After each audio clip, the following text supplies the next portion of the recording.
खबर में बात रांची से, जहां टाना भगत आंदोलन पर उतर आए हैं। रांची में टाना भक्तों ने मुख्यमंत्री से मिलकर सीएनटी एक्ट के तहत मिलने वाले हक और अधिकार की मांग रखने की कोशिश की। इसके लिए वो मोरहाबादी मैदान भी पहुंचे थे। इसी दौरान पुलिसकर्मियों ने उन्हें राजभवन की तरफ मोड़ दिया। इससे टाना भगत नाराज हो गए। टाना भगत का कहना है कि वो शांतिपूर्ण तरीके से सीएम से मुलाकात कर अपनी बात रखने आए, लेकिन प्रशासन उन्हें सीएम से मिलने नहीं दे रहा है। पुलिस प्रशासन से नाराज टाना भगत बीच सड़क पर बैठ गए, जिससे आवागमन भी बाधित हो गया। हालांकि पुलिस और प्रशासन के अधिकारी उन्हें मनाने में जुटे हैं, लेकिन टाना भगत बात सुनने को तैयार नहीं दिखे।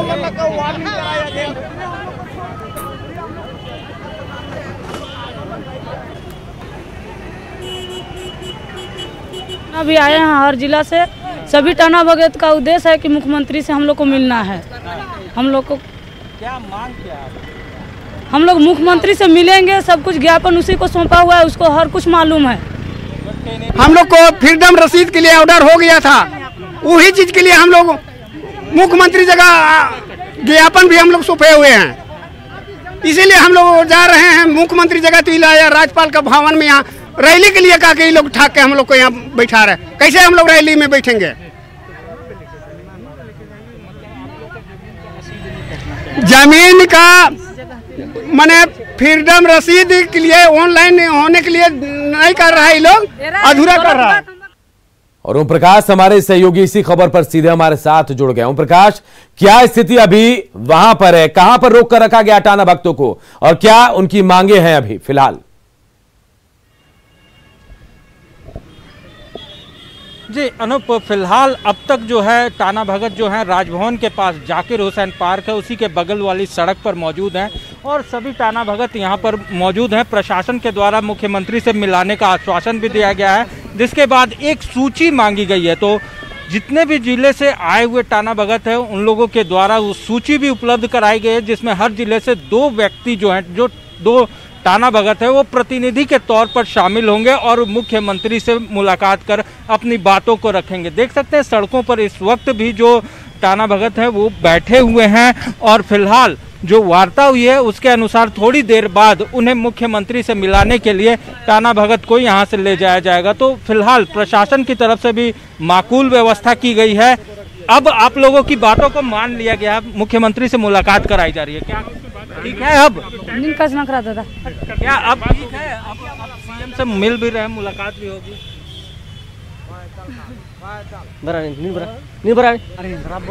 तो बताइए जरा, क्या है? मुख्यमंत्री से भी मुलाकात होगी अभी आप लोगों की? तब मुख्यमंत्री से बात होगी तो इसके बाद ही ना हम लोग को मालूम होगा क्या बोल रहे हैं। हम लोग का मांग जो है अभी बात करेंगे, इसके बाद पता चलेगा क्या बोलते हैं नहीं बोलते हैं। ऐसे तो अभी खाली लिस्ट अब जाने के लिए जो सदस्य हैं वो चुने गए हैं। कितने लोग हैं उसमें? 15 है। 15? हाँ। कितने जिलों के? इसमें पूरे 8 जिले के हैं। 8 जिले? हाँ। 15 लोगों का एक सूची बना? हाँ, उसमें जा रहे हैं मिलने के लिए। क्या कुछ मांगे हैं आप लोगों की? जो अगर 1947 तो दिया हुआ है की जो मांग है वो उसी के अधिकारों को लागू करने की। हाँ, तो देखिए छोटा नागपुर स्वतंत्रता सेनानी के हिसाब से 301 दफा 81 धारा के मुताबिक टाना भगत का जो भूमि का मालिक रैयत बना हुआ है, वही चीज मांग के लिए हम लोग सीएम से भेंट करने जा रहे हैं। केंद्र से भी प्रस्ताव पारित हो चुका है और राज्य सरकार संविधान में बना हुआ है, लेकिन अभी तक लागू नहीं हुआ है। लागू कराने की कोशिश में हम लोग अभी मिलने जा रहे हैं। पिछली बार भी प्रकाश, बिल्कुल यही सवाल मेरा, क्या आश्वासन तो पहले भी मिला था? लातेहार में जब इन लोगों ने रेल रोक लिया था, वहां धरने पर बैठ गए थे। आश्वासन उस वक्त भी मुख्यमंत्री की तरफ से मिला था, लेकिन क्या इस बार कोई हल निकल पाएगा? ऐसी संभावनाएं दिख रही है क्या? जी अभी जो फिलहाल इन लोगों का भी कहना है कि पिछली बार भी आश्वासन देकर इन्हें बैरंग लौटा दिया गया था, जो भी आंदोलन था उसे खत्म कराया गया था, लेकिन इस बार वो कम से कम जो है वो बगैर मौखिक या फिर जो बोझिल से आश्वासन होते हैं उन मांगों को नहीं मानेंगे। सरकार से ठोस वार्ता होगी, सरकार से इस बार ठोस वार्ता करके ही लौटेंगे। तो भेंट होगी तबे ना ठोस वार्ता करेंगे। अभी तो बन ही गया, तो अब तो मुलाकात होगी। जब तक ठोस वार्ता नहीं होगी आप लोग यहीं रहेंगे या फिर क्या रहेगा आगे? वार्ता के बाद ही पता चलेगा क्या होगा, रहना है कि जाना है। अभी निर्णय हम कैसे लेंगे? अपना मन से तो अभी निर्णय। चलिए थोड़ा इंतजार करते हैं ओम प्रकाश, जब ये लोग मुख्यमंत्री से मिलने जाएंगे, टाना भक्तों के प्रतिनिधि मुख्यमंत्री से मिलकर आएंगे और क्या कुछ वहां फैसला होता है इसकी भी जानकारी आपसे लेंगे। इधर सीएम हेमंत सोरेन के काफिले पर हमले के आरोपी भैरव सिंह ने रांची कोर्ट में सरेंडर कर दिया है। और इसी बीच रांची के सुखदेव नगर थाना के बाल प्रभारी जो है उनका एक ऑडियो वायरल हो रहा है जिसमें वो भैरव सिंह को धमकी दे रहे हैं और दावा कर रहे हैं कि अब तक उन्होंने 50 लोगों का मर्डर किया है और भैरव सिंह की भी मर्डर की वो धमकी दे रहे हैं। हालांकि न्यूज 18 इस वायरल ऑडियो की सत्यता की पुष्टि नहीं करता है। वह रांची के सिटी एसपी से जब इस वायरल ऑडियो को लेकर सवाल किया गया तो उन्होंने ऐसे किसी भी वायरल ऑडियो की जानकारी से इनकार कर दिया। पूरा जश्न मना रहे हैं, हम ही को पता चल रहा है कि क्या कर रहे हैं।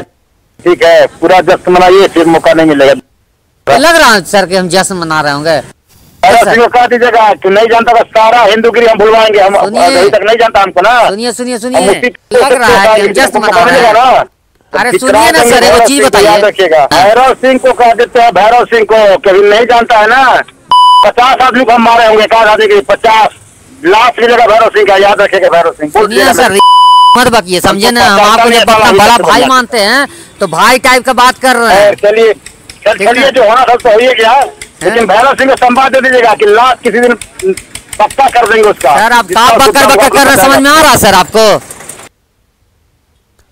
इधर झारखंड बीजेपी के अध्यक्ष दीपक प्रकाश ने भैरव सिंह की धमकी और सुखदेव नगर के तत्कालीन थाना प्रभारी की वायरल ऑडियो को लेकर राज्य सरकार पर निशाना साधा है।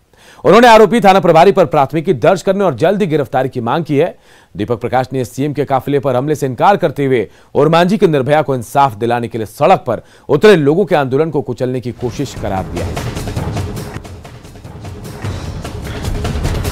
प्रचार के संदर्भ में सड़क पर उतर करके सरकार का विरोध कर रहे हैं, न्याय, महिलाओं को न्याय मिले, इसके संदर्भ में जब वो आंदोलन कर रहे हैं तो राज्य की सरकार तानाशाही प्रवृत्ति से उस आंदोलन को कुचलने के लिए नौजवानों को गिरफ्तार करने का काम कर रही है। काफिले पर हमला नहीं हुआ है। सच ये है कि इस घटना को लेकर के और मांझी की घटना को लेकर लोग सड़क पर थे।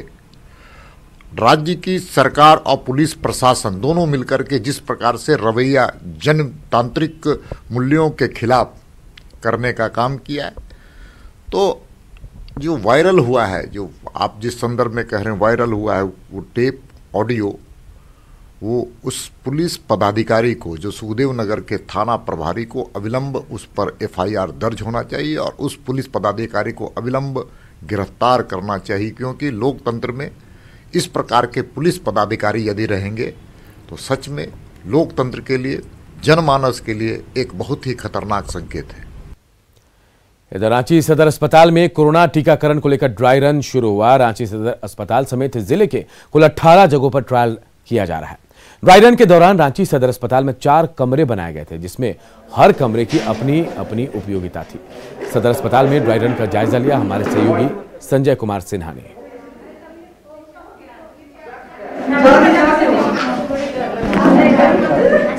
रांची सदर अस्पताल में ड्राई रन शुरू हो चुका है और बाकायदा ड्राई रन को लेकर के यहाँ 4 कमरे बनाए गए हैं।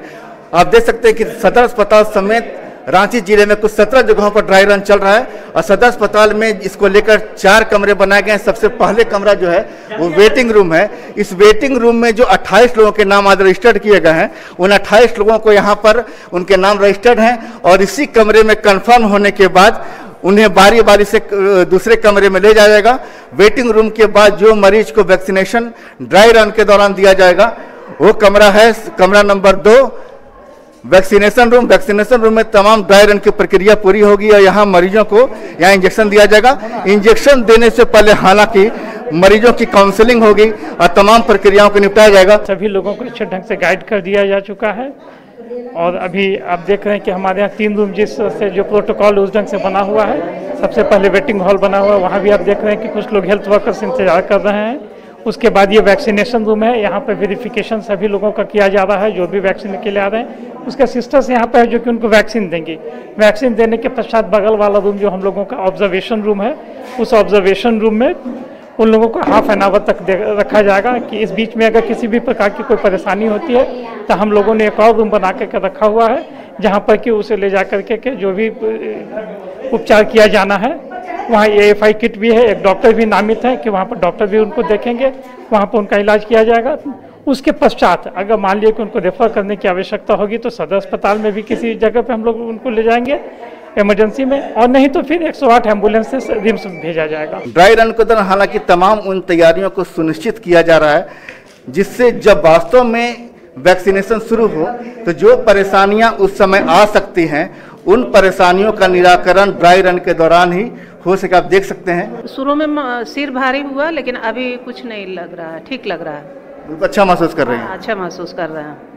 तो आपने देखा कि अभी आधे घंटे तक जिन्हें भी जिस लाभार्थी को यहाँ पर पड़ेगा यहाँ पर वैक्सीनेशन, वो आधे घंटे तक यहाँ पर रहेंगी और आधे घंटे के बाद अगर मान लीजिए किसी मरीज में कोई लक्षण ज़्यादा हो, परेशानी ज़्यादा हो, समस्या बढ़ जाए तो उन्हें कमरा नंबर 4 में ले जाया जाएगा। कमरा नंबर 4 में डॉक्टर मौजूद रहेंगे और यहाँ पर देख सकते हैं कि AEFI सेंटर नाम दिया गया इस कमरा नंबर 4 का। ये लोग सिस्टर लोग को बोली कि मेरे को चक्कर आ रहा है, तो लोग बोले कि यहाँ पर आ जाओ, लेटो लेटो लेटो, फिर हम किसी तरह पहुँच के यहाँ लेट गए। बिल्कुल, यहाँ पर जो कमरा नंबर 4 है मैडम, कैसी तैयारी है यहाँ पर? सर यहाँ पे सारा सेटअप किया हुआ है, सारा इमरजेंसी ड्रग्स, यहाँ डॉक्टर्स का टीम, सिस्टर का टीम सारा लगाया हुआ है। और जैसे ही इसको चक्कर आ गया वैसे ही डॉक्टर्स यहीं पर थे, डॉक्टर ने उनको भी देखा और हमने सारा उनका वाइटल साइन चेक किया है और फिर उनका SpO2 कम दिखाया, 90 दिखाया, तो डॉक्टर ने उसको ऑक्सीजन का ये ऑर्डर किया, तो हमने ऑक्सीजन लगाया है। ड्राई रन के दौरान तमाम तैयारियों को परखा जा रहा है ताकि तैयारी जब एक्चुअल में वैक्सीनेशन शुरू हो तो तमाम तैयारियों को परखा जाए और उस समय स्थिति बिल्कुल मुकम्मल रहे। संजय कुमार सिन्हा, न्यूज़ 18 रांची। और कहते हैं विकास की कीमत पर्यावरण को चुकानी पड़ती है, लेकिन देवघर का एम्स विकास के साथ साथ पर्यावरण संरक्षण की भी मिसाल पेश कर रहा है। दरअसल मरीजों को बेहतर स्वास्थ्य सुविधा उपलब्ध कराने के लिए बाबा भोले की नगरी में एम्स का निर्माण किया जा रहा है, लेकिन इसकी खासियत है कि यहाँ पेड़ों की कटाई किए बिना भवनों का निर्माण किया जा रहा है। 237 एकड़ में बन रहे एम्स में अब तक एक भी पेड़ को नहीं काटा गया है।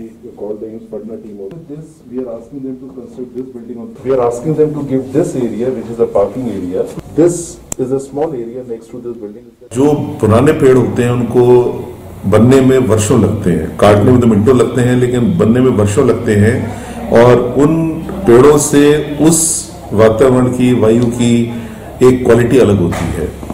तो जो पेड़ वहाँ पे हैं उनको हम पूरी कोशिश NBC साथ मिलकर कर रहे हैं कि उनको बचाया जाए।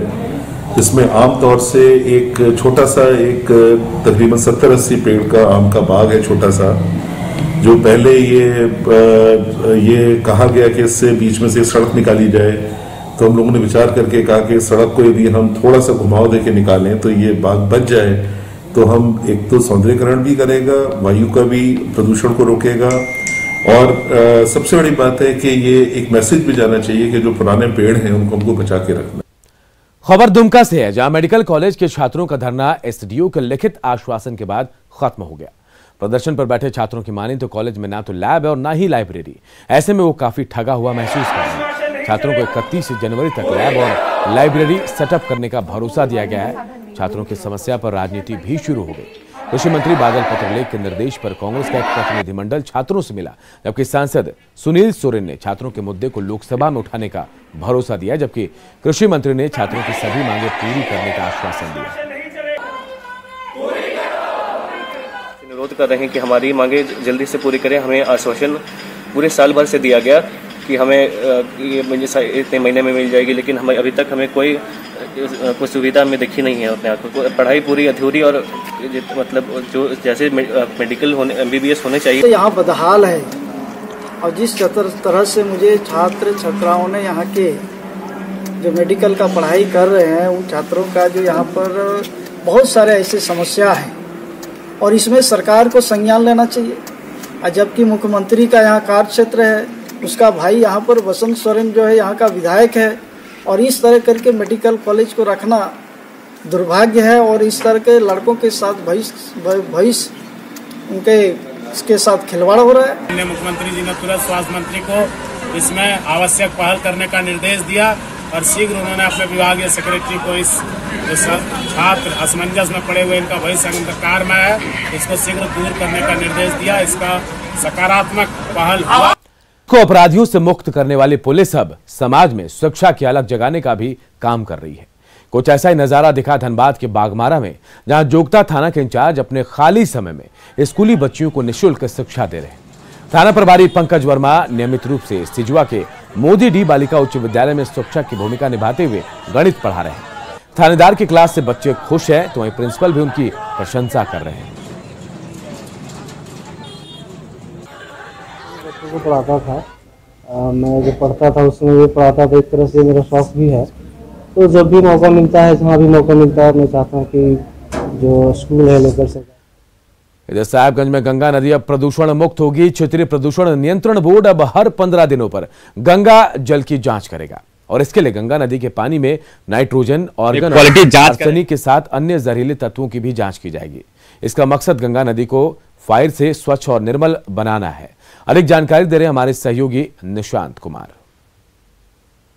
गंगा मुख्य टाउन का of stream and down stream का लिया जाता है और राजमहल का ऑफ स्ट्रीम और डाउन स्ट्रीम का लिया जाता है। और इसका जांच के लिए केंद्रीय प्रदूषण नियंत्रण परिषद रांची को हम लोग भेजते हैं। उसके उपरांत यह पता चलता है कि कितना प्रदूषक तत्वों की मात्रा में कमी और अधिकता।